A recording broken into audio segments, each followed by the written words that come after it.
When we left off, we were a week into our sail from Costa Rica to Hawaii, settling down after several days sailing, riding the edge of a gale.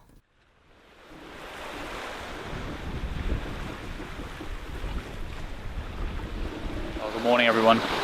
It's the beginning of day 7 for us? No, it's the end of day 7. 7 days since we left the Tambor region in Costa Rica. We've still got our buddies here traveling with us, and they're still pooping. I know a lot of you guys love to just see some plain old sailing footage, so maybe we can have a little sailing montage.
As the sun came up on day 8 of our passage to Hawaii, little did we know that this lovely morning would become a fateful day for our favorite sail.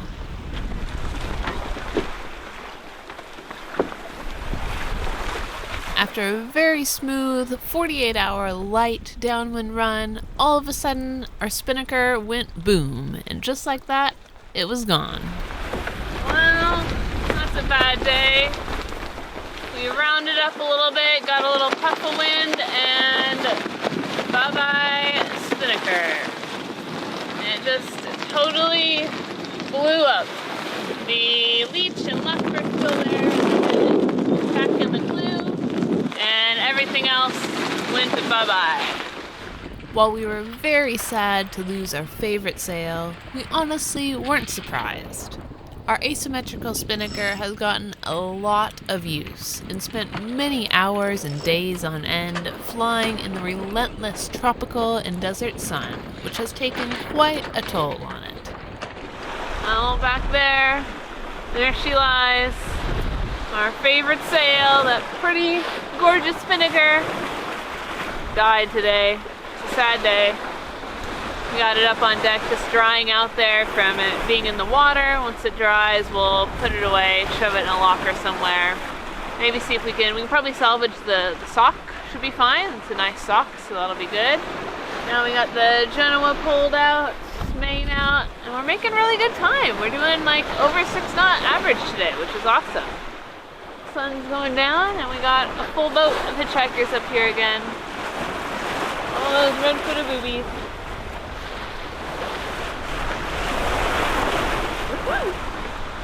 It's so funny. Where's Funny Bird? Oh, incoming.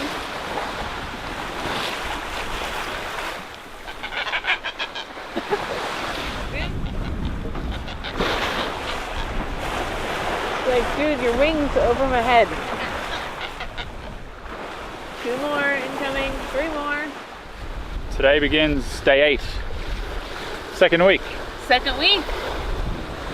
Been at sea for 7 days, and I think today we'll be crossing 1,000-mile mark. We should be. I think you're right. We're what, 900 something this morning? Yeah, so almost a quarter of the way there, depending on how straight of line we sail. Yeah, I think we could take a relatively straight line. Yeah, so that's exciting. A lot more cloud cover we've seen the last few days. Today was mostly cloud, probably 80%, 90% cloud cover all day long. So I don't think we got a full charge on our batteries today. Pretty close, but hopefully tomorrow will be a nice clear day, and we'll probably try and do a bit of water making tomorrow as well. Maybe some poop cleaning. Poop deck, swab the deck.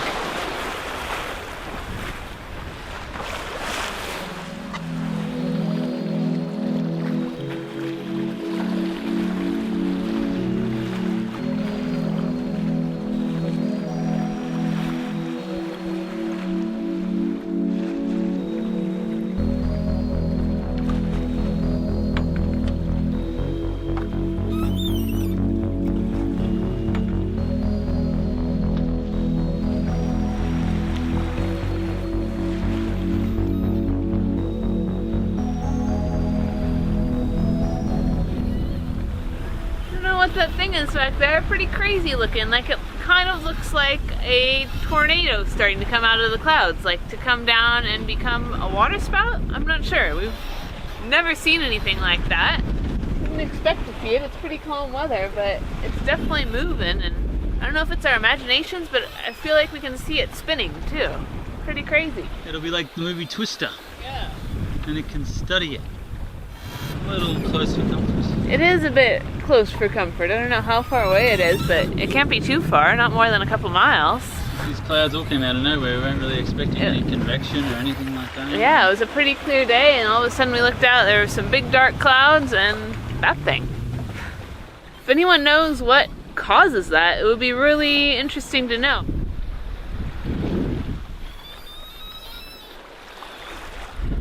It's finally haircut day. Passed the 1,000-mile mark yesterday on our day 8 passage, and now we're well into day 9. Behind me here is the remnants of our lovely spinnaker. It will not be making a recovery. We're just trying to air it out still. Once it blew up, it fell in the water. We got it all out of there. Now we're just trying to dry it out. It's been very calm the last couple of days. Still a bit rocky because we've got these kind of northwest swells, and we're heading a little more west, and it's maybe been about 10 knots or less lately. There's a calm area, there's a high pressure system and a calm area just north of us. I think that'll be passing by sometime tomorrow evening, and then we can make our way a little more northwest. You gonna give me a haircut? Haircut time.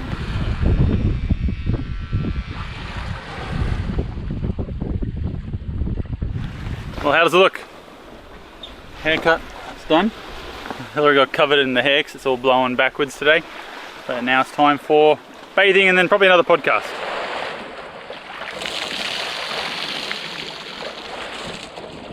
Even though we have a water maker on board, we are still very sparing with our freshwater use, reserving it only for drinking, cooking, and a light freshwater rinse on things like laundry and solar panels, and sometimes dishes. Here in the lower latitudes, the weather is generally good enough to bathe on deck with a bucket, and surprisingly, we don't really notice feeling salty afterwards. All clean! Nice clean day. We're both nice and clean now. Feels really good to get this fresh salt water washed all over you, yeah? It's nice and clean out here. Water's very clean out here. We made water today. It was another thing off our list that we did. And the filter is so clean because there's nothing really to filter out of here other than the salt. And if you can hear, we've got a podcast going in the background. One of the things we do a lot while we're offshore. We started to sail to the Caribbean. Okay, Yeah. As a family? Yeah. How old were you? One of the things we'd both really recommend is having a bunch of podcasts when you're offshore. We both listen to a lot of podcasts. I mean, we're out here for 30-something days. There's not much to do to pass the time. So we download a lot of podcasts. One of the really great ones we listen to, a lot of you probably already know, but 59 North. Been a fan of Andy Shell's for a long time. Him and Mia have a great podcast, On the Wind Sailing, and then also the How I Think About Sailing. I think it's his newer one. So both of those podcasts we love. They're probably the best sailing podcasts that we know of by far, and we love listening to them. Some really great people on there that he interviews. And it's just something great to pass the time. We'll sit out here during the day together and we'll listen to podcasts. And at night while we're on watches, we'll listen to podcasts as well. Just made dinner. We have some sesame crusted seared bluefin and a slaw with cabbage, sprouts, ginger, and onion. Keep watching the sunset. Make sure it goes down. It might Fall off the edge of the earth. Hey! What's going on? The monitor has died. We had this little spot a few days ago, which was fine, but then you went to do a weather download here, and that's what it looks like. Nothing there. Nothing there. There's a little bit of corrosion, maybe. Oh, well, I don't think this one's going to come back to life. We do have a spare monitor that we picked up recently that we're going to do something with, so hopefully we can get that hooked up. But this one looks like it is done. We have multiple ways of getting weather offshore, and one of our daily checks is to do a Grib download via Zygrib over the Iridium Go satellite.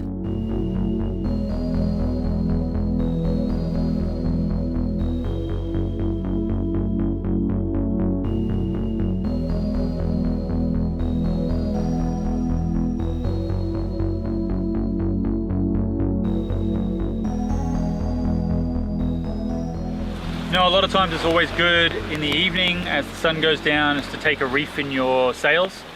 Tonight we've got a full main up. We're not going to put a reef in. A couple of reasons why we're doing that. We feel pretty confident on the weather. We've just checked the weather recently. We're not really expecting, we'd be lucky if we even got 15 knots tonight, I think. There is a lot of clouds around, so that's probably the only thing to watch for would be more squalls, which we're not really expecting either. So that's something we'll keep an eye out for. We're both always one person up here on watch keeping an eye out, and we've become pretty comfortable with reefing Varuna. We do it quite often. We put a reef in, we take a reef out because we don't like to be overpowered.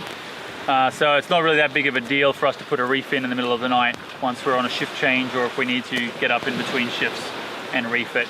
Otherwise, we'll keep the full main out tonight. We've got the full Genoa out. We're making between 5 and 6 knots over the ground right now, almost right on a beam reach, which is pretty nice if we can keep this going. It's been light winds the last couple of days.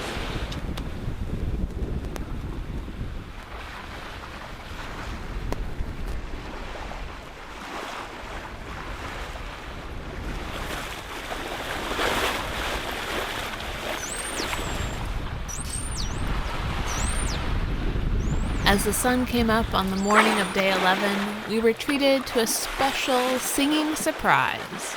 A big pod of friendly pilot whales.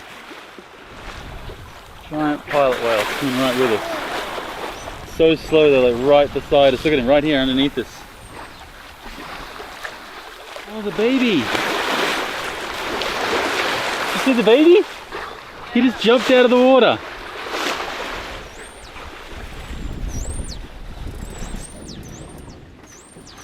Oh wow, this is cool.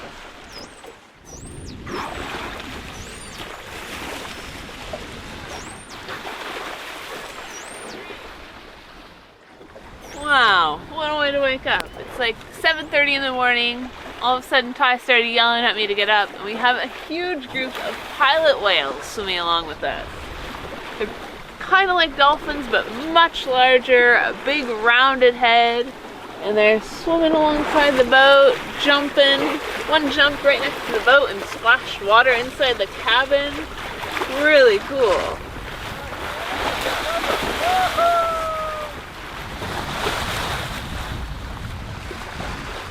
And oh, it's just after 7 a.m. or just before 7 a.m, whatever local time we're on right now.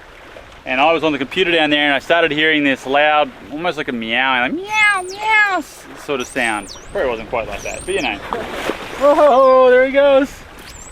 And I was like, is that a dolphin? It sounds different. Come up and it's not, it's the pilot whales here. Crazy how loud you can hear dolphins and things like that from below. probably one of the benefits, I guess. One of the great things when you don't have that motor going is you can hear all those sounds that get your attention, which is good because it keeps you aware of your surroundings, safety-wise, but also of like wildlife related. That was pretty cool to hear that, and you can hear them so loud, like having a little chat. And then there's heaps of them there. These are huge, these guys, right? These are much bigger. What are they? Are they like the largest dolphin, or are they the smallest whale? Orca is the largest toothed whale. This is a whale though, right? Yeah, so are dolphins technically. They're all cetaceans. Yeah, they're back on the bow again.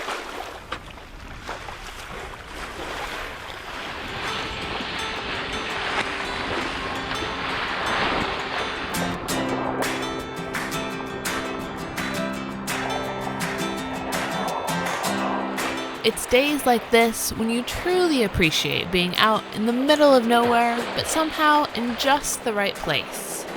It really makes you realize how beautiful and diverse this planet is, and that it is shared by so many other incredible creatures.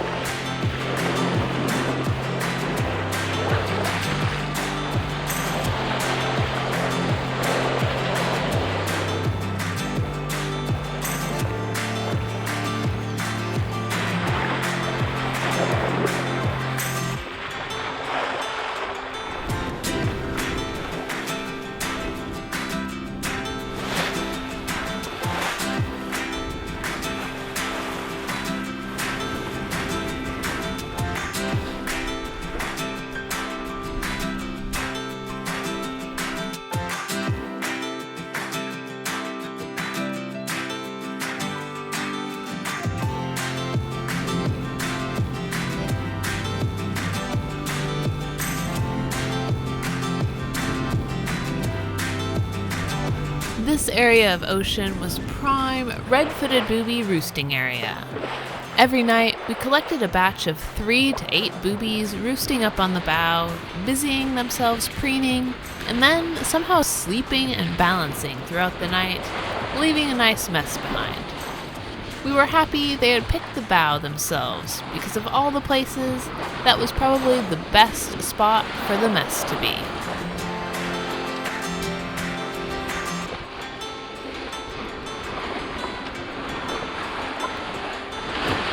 That's gonna have to wait till later. Thanks so much for watching. If you enjoyed, don't forget to give us a thumbs up, share, and subscribe so you can follow the rest of the journey. Until next time, adios.